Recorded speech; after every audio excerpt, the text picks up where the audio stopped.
मान लो 100 रिच लोगों को पकड़ो जिनका सबका नेटवर्थ 100 करोड़ है, ठीक है। तो उसमें फीलर जो होगा वो चैरिटी, धार्मिक चीज़ों के, अपनी टीम के लिए, अपने उनके टीम के पेरेंट्स के लिए कुछ करता हुआ दिखाई देगा।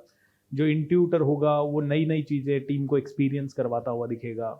जो थिंकर होगा वो कैलकुलेटेड वे में रिवॉर्ड रिकग्निशन वगैरह करेगा। चैरिटी करेगा तो भाई उसका रिवॉर्ड कितना मिल रहा है, हमारा न्यूज़पेपर में नाम कितना आ रहा है, ये देखेगा। जो सेंसर होगा तो वो हर चीज़ एक्सपेंसिव लाएगा, घड़ी से लेके कार से लेके सब कुछ क्लास होगा उसका। ये डिफरेंस आता है।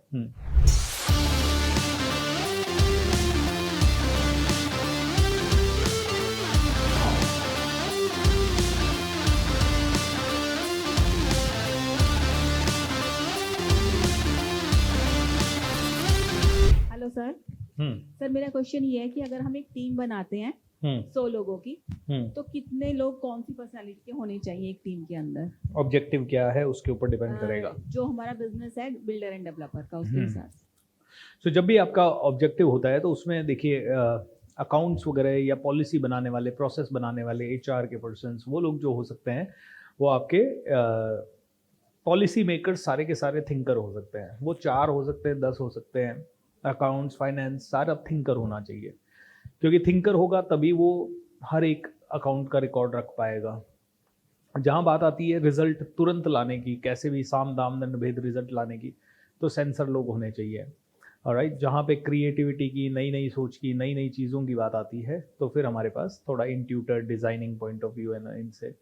और जहाँ पे भी सेल्स के लिए रिलेशनशिप बेस्ड सेलिंग होती है, वहाँ पे आप फीलर्स को रख सकते हैं। रिलेशनशिप बेस्ड थिंक, जैसे मेरा काम रिलेशनशिप बेस्ड सेलिंग है, मेरे पास ज़्यादा फीलर होंगे तो ज़्यादा सफलता मिलेगी, ठीक है। लेकिन कार सेलिंग है, वहाँ पे ज़्यादा सेंसर होंगे। वैसे तो सेंसर हमारे पास भी हो तो ज़्यादा रिजल्ट ला सकते हैं, लेकिन हमारे वाले फील्ड में ना ज़्यादा फीलर होंगे तो ही ज़्यादा सफलता मिलेगी, क्योंकि डेडिकेशन चाहिए, कमिटमेंट चाहिए। पता नहीं ग्रोथ कब होगी, क्यों होगी, कितनी होगी, nobody knows. So because of that, तो हर जगह पे ऑब्जेक्टिव के हिसाब से कितने क्या होंगे ये आपको हर आदमी को ट्राई करते करते ही समझ में आएगा। और ऐसा नहीं है किसी भी पार्टी के साथ आपका बहुत अच्छा तालमेल बैठ सकता है। ऐसा कुछ नहीं है कि मेरा सेंसर से तालमेल नहीं बैठेगा। अगर सेंसर मुझे मेरे फील्ड का मिला तो बहुत ही बढ़िया है। मान लो वो सेंसर ऐसा है जिसको मेरा फील्ड पसंद है, तो फिर हम दोनों का तालमेल बहुत ज़बरदस्त बैठेगा।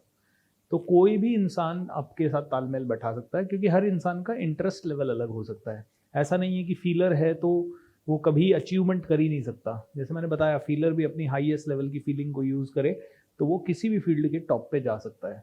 जैसे आपने कहा कि मैं फीलर भी हूँ, हम सब फीलर हैं, सेंसर भी फीलर है, हर आदमी फीलर है, हर आदमी के अंदर। बट फीलिंग का लेवल जैसे जो डाई हार्ट फीलर है वो क्या करेगा और हम क्या करेंगे, उसी लेवल पे, थैंक यू, उसी लेवल को हमें सोचना है। तो जैसे तुमने कहा कि मैं कई लोगों को हेल्प कर रही हूँ, राइट, तो सभी लोग कर रहे हैं, कौन नहीं कर रहा? कौन सा सेंसर चैरिटी नहीं दे रहा है ना? कौन सा इंट्यूटर चैरिटी नहीं दे रहा है? लेकिन आपके फीलिंग क्या आपके माइंडसेट, आपके कंफर्ट जोन को छोड़ के है एक्सट्रीम लेवल पे? जैसे कि जो एक्सट्रीम फीलर है ना, वो अपना अपना भयंकर नुकसान कर देगा कई बार दूसरों को मदद करने के लिए। बोलेगा मुझे मेरा काम ही नहीं करना। जैसे वो अपने, क्या नाम अपना, हाँ आपका नाम क्या है? दुष्यंत ने बताया कि भाई मैं ऑफिस जा रहा था, एक्सीडेंट हुआ, सारे के सारे लोग खड़े होकर देख रहे हैं, मुझे भी समझ में नहीं आया मैं क्या करूं, 25-50 लोग देख रहे हैं। मैंने गाड़ी पे तुरंत उठाया, उसका सर बांधा, हॉस्पिटल छोड़ा। फिर मेरे को ध्यान आया हॉस्पिटल, अरे इसकी बाइक तो वहीं पड़ी है। फिर वापस गया, उसकी बाइक उठाई, फिर ऑफिस में रखी, और फिर उसके घर वालों को इत्तला की। फिर 3 दिन बाद वो लोग बाइक लेके गए। सो ये जो है ना, ये एक्सट्रीम है, ये फीलर्स का ट्रेट है। तो जहां पे भी हमें देखना है तो हमें नॉर्मल इंसिडेंट नहीं देखने हैं हमारे, हमें देखने हैं अपने एक्सट्रीम इंसिडेंट्स, ठीक है। जैसे इंट्यूटर लड़कियां होगी ना, उनको सजना संवरना पसंद नहीं होगा, ठीक है। फीलर लड़कियों को सजना संवरना पसंद होगा। थिंकर होंगी, उनको ओकेजन के हिसाब से सजना संवरना पसंद होगा। और सेंसर होंगी तो 1000% सजना संवरना पसंद होगा। या ये ना ओकेजन के बेस पे क्यों? थिंकर ओकेजन के बेस पे क्यों? थिंकर देखेगा कहाँ से रिजल्ट मिलेगा उसके हिसाब से। घर है तो झल्ले रहो, बाहर है, काम निकलना है ऑफिस में तो। लेकिन सेंसर जो होगा वो घर हो, पार्टी हो, पूल पार्टी हो, कहीं पे भी हो, they would like to dress well, उनकी कैपेसिटी से बेटर। तो ये फर्क होता है। तो हम लोग कहीं 1, 2, 3, 4 का फर्क कोई मतलब नहीं करता है। वॉट मैटर्स इज कि हम लोग मैक्सिमम टाइम अपनी ही पर्सनालिटी से कर रहे हैं। अब जैसे मैंने कहा कि जब मैं लिया था तो मैं सेंसर लग रहा था मेरे को, क्योंकि मैं लेता था रिस्क। लेकिन पता लगा कि मेरी रिस्क भी जो होती थी ना, वहीं पे आती थी जहां मेरा इमोशन जुड़ गया था, जहां मेरे को बड़ी पिक्चर दिखती थी। इमोशन से भी नहीं आती थी, जहां मेरे को बड़ी पिक्चर दिखती थी और जो जहां मुझे खुद पे कॉन्फिडेंस होता था, वहीं रिस्क आती थी, बाकी नहीं लेता। लेकिन ये सेंसर जो है ना, हर तरफ हाथ फैला देते हैं कहीं पे भी।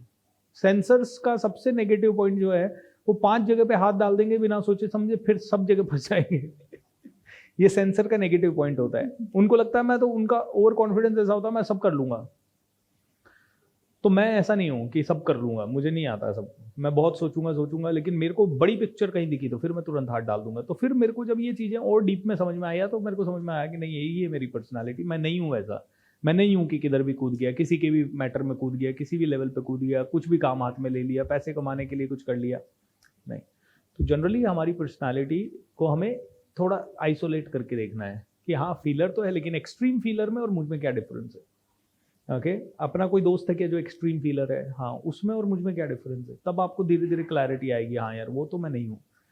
जैसे कैलकुलेशन किसको नहीं होता, मेरे के अंदर भी कैलकुलेशन है कि भाई हर आदमी अपने अपने हिसाब से कैलकुलेटर है, ठीक है, कि हाँ मैं ये वर्कशॉप कर रहा हूँ, इस वर्कशॉप में इतने लोग आएंगे, इतने लोगों से मैं इतना पैसा खर्च होगा, इतना पैसा आएगा, ये कैलकुलेशन तो होता ही है, करेक्ट हो ना। ऐसा थोड़ी है कि मैं कोई भी चीज़ बिना कैलकुलेशन के कर रहा हूँ। लेकिन उतना एक्सट्रीम कैलकुलेशन नहीं है कि 20 साल आगे तक, 15 साल आगे तक, 10 साल आगे तक, 2 साल आगे तक, महीने टू महीने कैलकुलेशन सभी का होगा, हाँ, लेकिन उतना नहीं होगा जितना। आपका नाम क्या था? नितेश जी, दाढ़ी में, हाँ हाँ, आपका नाम क्या है? निलय जी, है ना। तो निलय जी का कहना था कि सर मैं थिंकर हूँ प्योरली। मैंने कैलकुलेट किया, भाई घर से ऑफिस जाना है, ऑफिस से घर आना है, तो कार चाहिए, 4 पहिए वाली चाहिए। मैं नैनो उठा लाया और नैनो उठा के लाया कि भाई जाना ही है। मेरे माइंड में सिंपल है कि भाई जाना ही है कार लेके, तो मैंने नैनो उठा लाया। फिर घर में बहुत भयंकर बवाल हुआ कि बोले ये क्या उठा रहा है लेकिन थिंकर है, वो कैलकुलेशन में जिएंगे तो वहाँ कोई दिक्कत नहीं है। उनको लगेगा यार प्रॉब्लम किधर है भाई। थिंकर क्या सोचेगा भाई, ये थिंकर को कभी समझ में नहीं आएगा कि ये नाई कोई 500 रुपये क्यों लेता है। बोले बाल ही कटाने 100 रुपये में कटते ना। उनके सामने अगर कोई 500 रुपये में बाल कटाने गया तो वो कहेंगे बेवकूफ़ है, गधा है, पैसे बर्बाद करके आता है, ठीक है। फीलर को भी 500 रुपये के बाल से कोई लेना देना नहीं, लेकिन फीलर को कोई आदमी पसंद आ गया और उसने 500 के बाल कटाए तो वो कहेगा एक बार मैं भी कटा के देखता हूँ, ठीक है। ये फीलर का है। इंट्यूटर कहेगा 500 नहीं, तू लेना है जितने ले, लेकिन अतरंगी काट, कभी इधर के, कभी उधर के, कभी कैसे, यू नो। और जो सेंसर होंगे ना, वो मतलब वो नाई को दोस्त बना लेंगे, बोलेंगे मैं तेरे काटता हूँ, तू मेरे काट।